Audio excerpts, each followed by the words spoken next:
Today on The Art of Photography, we are going to simplify things. I want to pick one photograph and we're going to do a serious deep dive. I want to talk about the composition, I want to talk about the historical elements, the sense of metaphor, and the placement of this great photo in the history of photography. So today we're talking about Wynn Bullock's Child in Forrest, and so welcome back to The Art of Photography. Today we're going to do something a little bit different with the show, and we've never really done a deep dive on one photograph before. I've covered a lot where we've talked about the history of a certain period of photography or maybe an individual and their entire body of work, but we've never really drilled down on one photograph, and so that's what I want to do today. And today we're going to be talking about Wynn Bullock's 1951 masterpiece, Child in Forrest. And this show is largely influenced and inspired by a trip I made to Atlanta last week, where I had a wonderful opportunity to meet and do a long interview with Wynn's two daughters, Barbara and Lynn. And with that footage, I just want to put this out there. I'm going to be making a longer form documentary that we're going to roll on the show. And this is like nothing I've ever done before on the show. And I want to start doing these special episodes when we have an opportunity like this. And so we're going to put this together in a very different format. It's going to be a little longer than our standard episode. And so today's just a little bit of a teaser for that. But I want to talk about one of my favorite photographs in the show that's going on at the High Museum.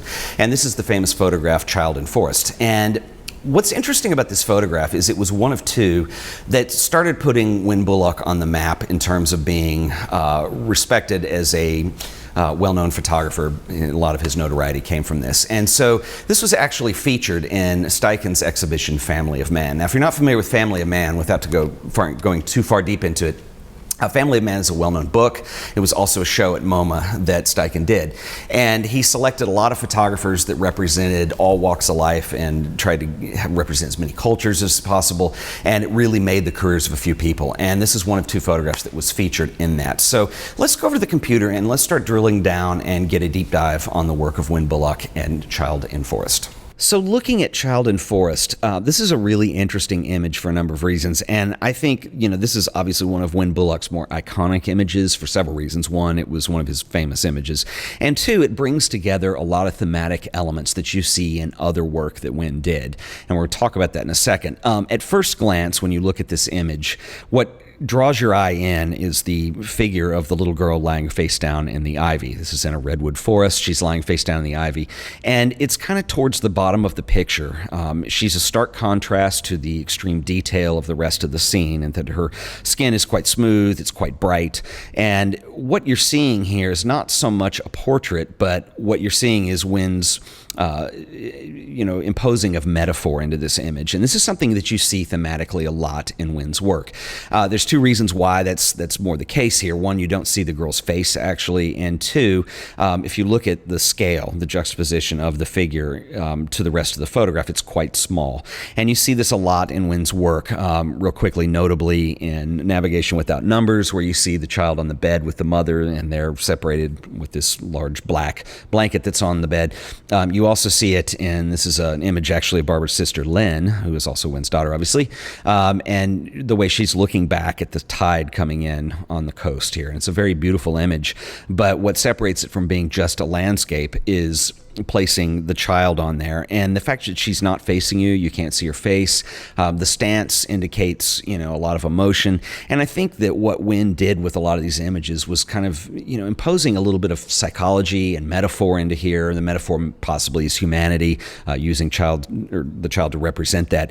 But I think also there is a sense that, of emotion that I think we all see in here and can relate to as human beings. And some of it is just body language. I think in some cases, the fact it's a child, there's an innocence that's projected on there. So this is really interesting. It's something that you see as a common theme in Wynn's work. Other than that, I think it's also interesting to look at compositionally how this is a really complex photograph. And we talk a lot about composition on the show. And if you haven't seen, I've done some episodes on composition techniques, things like rule of thirds, rule of odds, simplification, subframing, things of that nature. And none of those really happen in this image. But it it's very complex, and it creates an enormous amount of interest, and I want to talk to that a little bit. First of all, in the middle of the photograph, which you think of in a photograph, the real estate as being probably the most important and what your eyes typically normally being drawn to, we have a large oval pattern that is nothing but a pattern of ivy. There's some really wonderful things going on with light and texture, and it becomes complex, but it still is not where the interest of this photograph is. The interest of this photograph is of the figure, obviously, of the child at the bottom. You also see just a beautiful sense of things like this fern here, the trees in the background, but those don't grab your eye in. There's a lot of detail going on here. And these are tricky shots, and I think that, in general, as a photographer, landscapes can be that way sometimes, particularly when you're dealing with something that's kind of tight like this. It's not mountains, it's not the ocean, and there's a lot going on. And finding a composition in that is not an easy challenge. But Wynn did a fabulous job on this, and it's complex. It makes you look at it. It draws your eye in. Your eye is drawn to unusual places in this photograph. And the juxtaposition of this child laying face down with the surroundings and this beautiful landscape, and the middle being kind of negative space, or, it's not a point of interest. This makes the image interesting, and it makes it complex, and it gives you a lot to look at, and there's a lot to take in with this image. Another interesting thing that I want to show you here, and I think this is very carefully thought out, and it really hits, I think, the viewer on a subconscious level. If you haven't seen the Rule of Thirds episode, I'll describe it very quickly to you. Basically, if you take an image and you divide it into 3 sections, and you divide this not only horizontally but also vertically, what happens is on these points of intersection, you create points of interest in the photograph. This is very subliminal. It's very subconscious. You can create points of interest on these division lines, and the image is sort of divided that way, but not really. You might make a case for this log down here being on one of those division lines, and perhaps the foot of the forest up here being on another division line. Okay, you could make that argument. And then what's most interesting to me is then when we put both the horizontal and the vertical in, I'm going to zoom in here, you're going to see what becomes placed on a point of interest is this fern down here. And I'll take these away so you can see it. That's placed pretty much on one of those lines. If you look at this photograph and you study it, I think the first thing that draws your eye in is the figure of the girl lying face down. I think a second point that you notice after that is the relationship between the child and the fern that's growing off of this log. And this is a really interesting relationship because with all that's going on in this photograph, and it's very beautiful, it's very organic, there's a lot of nature. This is another common theme that you see in Wynn's work a lot, not only the metaphor of the figure, but also the representation of nature. He was very interesting in the galaxy and the cosmos and the way that everything kind of aligned. Barbara says that Wynn was he was very minded in psychology and philosophy, and he was very thoughtful in those areas. And so I don't think that there's any coincidence that you see a lot of these used in the visual imagery that you see here. I mean, I think that was very intentional. But within all of this chaos that's going on, that's very beautiful to look at, when you allow yourself to be drawn into this photograph, you do recognize this relationship between the figure and this fern that's sitting over here. So with that in mind, I want to show you something else that I found out about this photograph that's quite interesting. And Barbara's husband was telling me about this, and he said that, when Wynn made prints of this image, what you're seeing here was the one that was printed. Now, there were actually 3 negatives that were shot on this scene, in this location. And I believe that he referred to them as 17A, 17B, and 17C. 17C is actually Barbara, who's the child in this image. She was probably 5 or 6 at the time. She's posed completely different. She's sitting up and she's somewhere else in the image. That one I have never seen. I don't believe it's ever been formally published. I'm not sure that it's ever been printed, but there is a negative that exists of that, which leaves us with 17A and B. And what's interesting is the family didn't realize this at the time, but there are actually 2 different photographs of this. What we're seeing here, and I'm going to zoom in on this so you can see, but if you see the relationship between the fern and the figure, this is one photograph, and here is the other. This is, and I don't remember which one's 17A or B, but what we have here is something very different, where we have the fern with, you'll notice, 3 leaves growing off of it, and here one has been torn off and actually been placed on Barbara's head over here. And so that's a really, really interesting difference in the 2. Now, you're going to see some tonality shift when I'm A-Bing these back and forth between one another, and that is simply because I pulled these from 2 sources on the internet, and they were not the same. I had to resize them, line them up, and rotate one slightly, but I wanted you to see these. What's interesting about this is this tells you a great deal about the photographer. It tells you about the way this was shot, and it tells you a little bit about what I think makes photography and art in general very interesting. That is a living and breathing thing. First of all, that being the only difference in this photograph tells you that this was not handheld. This was set up on a tripod, and I think that's kind of significant. It also tells you that time was taken to pose this shot, and pretty much everything in here and the way it worked out was very intentional on Wynn's behalf. And so, basically going back and forth between both those shots. What's interesting is asking Barbara about this image, and she said she remembers this day actually very well. And she said what happened is the family was on a picnic. And she said back in those days, there, when you traveled by car, there were not restaurants all over the highway like there are today. And so it was very common for people to bring their meals with them. And what they would do is pull over, she called them pullouts, but I imagine it's the equivalent of a rest stop. And you would eat your picnic on a picnic table. And she said they had done this. They were very tired. It was kind of a hard pullout to find. And what happened was they pulled over to eat their lunch. She said the place she actually remembered as being quite filthy. There was a lot of litter, dust and dirt everywhere, and they ate their lunch and they were taking a small break, and Wynn noticed that there was a hole in a barbed wire fence and of course had to go explore. He went back behind or through this hole and out and about, and she said he returned and said, "You guys have to see the most marvelous thing."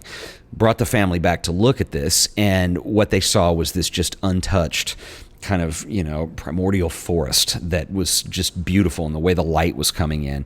And they immediately started to pose the photograph. And she said she specifically remembered being a redwood forest, that there were pine needles, and the fact that she's not wearing clothes in this image, that it was actually very painful. And her mom went out to go get a blanket out of the car. And so somewhere in the taking and making of this photograph, and I think it's also interesting that there were only 2 negatives, or actually 3 combined. I think that this represents that Wynn saw this as a location, and Barbara said he was always ready. A lot of his, he worked as a commercial photographer, and what he's known for is his fine art work. And in terms of fine art, and what we're looking at here is we're seeing very deliberate composition. I think there's a lot that went on in Wynn's head when he saw a scene. And she said he carried his camera around because he was always waiting for that opportunity in case it presented itself. So, if you consider that, the fact that there are really only 3 images, 2 are very similar, 1 is a little more experimental, I think he saw this scene and what was going through his head was exactly what he wanted to shoot. As soon as they got Barbara comfortable, there was an experiment made on that fern in particular. And what's interesting about this is she said, actually, for years, this is the one that was printed, which had the fern on her head and was removed from the side over here. The one that appears in Family of Man is this one. And what interests me the most about this is, it obviously brings the question up, which is the correct negative? What did the artist intend? Which one's the right way? What's more interesting to me, though, is that it doesn't really matter. And I think that this actually is a case for one of the things that makes art and photography very interesting to me, is that we have possibilities. It's not like a product or a definitive thing. And I know that a lot of people, that's a hard thing to come to grips with. But for me, it's 2 possibilities that are very similar. I think, obviously, when you consider this as a small piece of the overall photograph, this is a very small detail, and it does not take anything away. You look at either version, you still get the same visual communication. The metaphor, the emotion, what's being communicated does not change. This is a very, very small detail. But it's interesting on a number of reasons because, maybe it's a small detail that we pick up on subconsciously and that there is that possibility there. I think another thing for me is that it tells you a little bit about Wynn as a photographer and as an artist. And, when you look at great minds like they're thinking about this stuff, they have the tendency to, 1, be very creative and being very brilliant, but 2, being focused on those possibilities and what if we changed one little thing. And it's interesting to me because, again, in the overall image, in the end result, it doesn't matter. But it is really interesting to see the possibility of, that fern being displaced. It's just kind of something that's really interesting to me. And it does not detract from that overall image, but it is a possibility. It's there. What's also interesting to see is this go back and forth. And if you do a Google search on this image, you're going to find both images. As I mentioned, the one that was in Family of Man was the one where you have the 3. And you might make a stronger case for this being better for the image because of that relationship between the fern and the figure. This more prominently sits on that rule of thirds line there with that third leaf balancing that out. But anyway, that possibility is there. On Wynn Bullock's website that his daughter maintains, wynnbullockphotography.com, she uses the other version of this. So, it becomes very interesting and confusing to, have two sets of images here that go back and forth. So anyway, very interesting stuff. And I think that these are some of the things that make this just a superior image, very iconic. And I think there's so much that we can learn from this as photographers or as artists. If you're interested in composition, if you're interested in communicating visually, there are a lot of textbook images, but this is definitely in the top echelon of that. Barbara keeps a site for her dad, and this is wynnbullockphotography.com. And what's really cool is you can go in here under featured images, and she goes through and, you can select one of these categories, and she actually gives you some of the backstory and information about what she knows about these images, and it's a really wonderful resource. They have a great mailing list that she keeps, and it's actually quite useful, and they send out news and interesting things. She featured the art of photography on one of her recent newsletters, and anyway, it's a wealth of stuff, and it's very cool. And be on the lookout, because in the next couple of weeks, and I'll keep you guys posted when this is going to come out, we're going to do a short-form documentary. It's going to be longer than our regular episodes, and it's going to have some great stuff that we're going to do with the interview with Barbara and her sister Lynn. So that is on the horizon. Guys, I want to thank you again for watching another episode of The Art of Photography. I will see you guys in the next video. Later.